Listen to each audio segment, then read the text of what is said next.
Hello again, welcome back everyone. LiquorHound here with you. Thank you for joining me for another spirit review video. And today is St. Patrick's Day, so in honor of that, of course I had to break out a great Irish whiskey for you. And for that, I chose Teeling Small Batch Irish Whiskey. Now, Teeling whiskey has been making a name for itself as of recently. The thing that has impressed me the most with this brand is what John Teeling has done with it.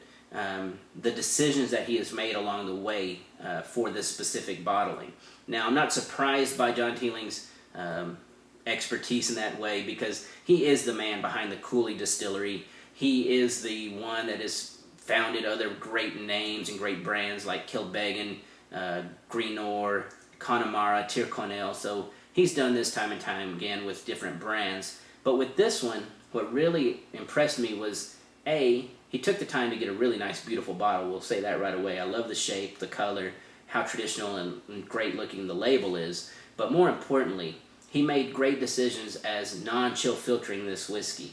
Bottling at 92 proof, not your typical 80.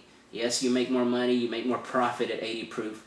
But for this one to be bottled at 92 proof, it's the sweet spot. It's the point where it's not too big, where it becomes spicy and hot, but not too weak that it becomes, again, thin and a little less flavorful in the palate. The non-chill filtration aspect to it is actually a thing that we've been seeing happening in the Scotch world a lot more with the great bottles. Non-chill filtration is a big thing over there, and now we're finally seeing it flowing over into the Irish whiskey categories. Now, non-chill filtration, what that simply means is they're not bringing the spirit down to almost freezing, then they run it through these filter pads and they rip out all the fatty acids, the vegetable oils, and some of those esters and those flavor compounds. They kind of filter those out so that it remains clear in the glass. If you add water to a chill filtered whiskey, it doesn't matter, it will stay crystal clear because those vegetable oils are not in there.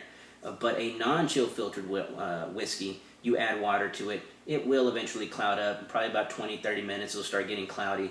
If you leave it there for 2 hours overnight, it definitely will get cloudy, and if you leave it there too long, it will start losing some of the flavor. But of course, this is not what you're supposed to do with a great whiskey, right? Alright, so we've talked about the proof, we talked about the non-chill filtration. Another great thing, and the added bonus to this whiskey, price point. $40, $45, somewhere in there. I think that's a great price for this non-chill filtered 92 proof whiskey that has been aged in Nicaraguan rum barrels. We're talking Flor de Caña rum barrels that this whiskey goes into for 6 months of finishing before being blended and bottled.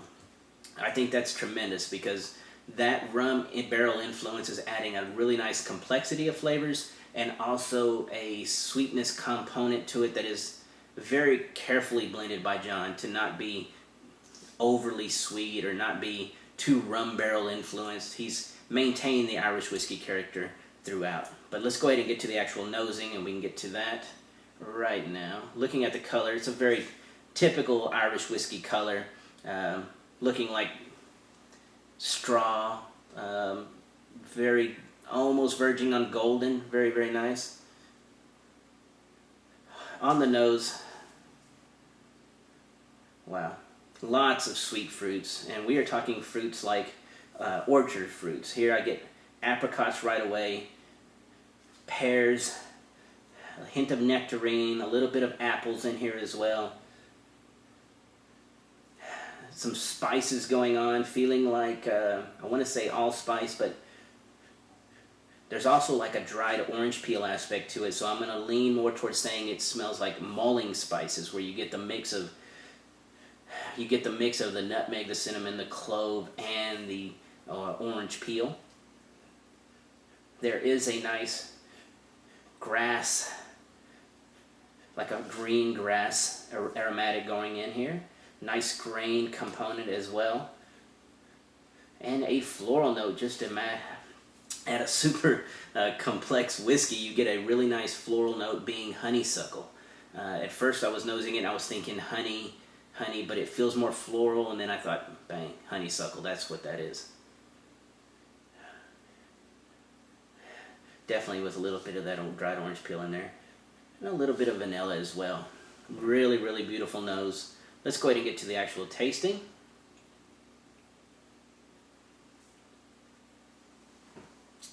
Wow. Love the mouthfeel. This thing, let me go again and give it one more time just to make sure.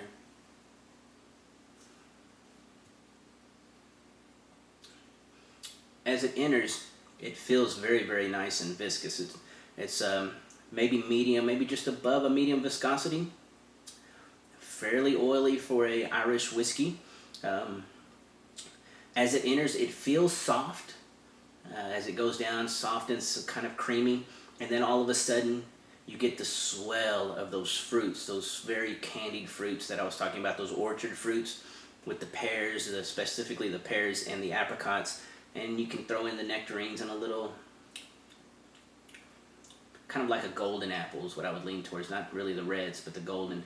And then as you hit that mid palate, that's when the fruits are kind of starting to relax just enough to where you see that grass and that barley note that's kind of layering the foundation for everything. It kind of starts coming through right there at the mid palate as the spices kind of roll in.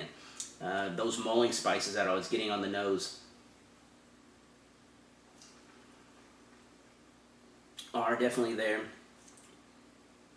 Right there at that mid palate, you get the roll of that big mulling spice character, specifically with that dried orange peel. And then as we roll over and it starts to get into that finish, I actually find that the allspice, clove, and nutmeg kind of, they don't relax, but the cinnamon kind of pokes out just a little more than those others on the finish. The other thing, that honeysuckle character, still there, even on the flavor profile, it's still wisping in there. And last but not least, on the finish, as those grass and the barley note with the spices are rolling on top and they start relaxing just enough where that barley and the grass are coming through again, that's where I notice almost what I feel like a wisp of smoke. But what that's going to be is actually the barrel char coming through. The barrel char being very, very nice touch on the back end. Adds a little more, again, complexity to the whiskey.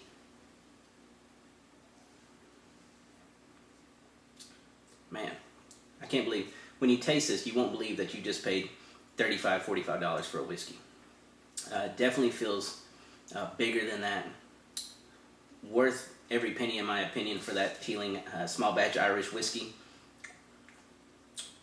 Doesn't feel over drying. It's not drying out on the finish. It just remains flavorful. The fruits actually roll back in on the finish, so they don't just pop in the front and then everything fades out. They actually, everything kind of seems to just roll. Yep, they just keep rolling through the finish. No discernible alcohol on the palate or the nose of this whiskey. I think it's very well made. So again, if you can find this one, which you should be able to at your big chain liquor store, I would highly recommend it. I hope everybody had a great and safe St. Patrick's Day. Hope you enjoyed this video. Everybody have a great evening, and cheers.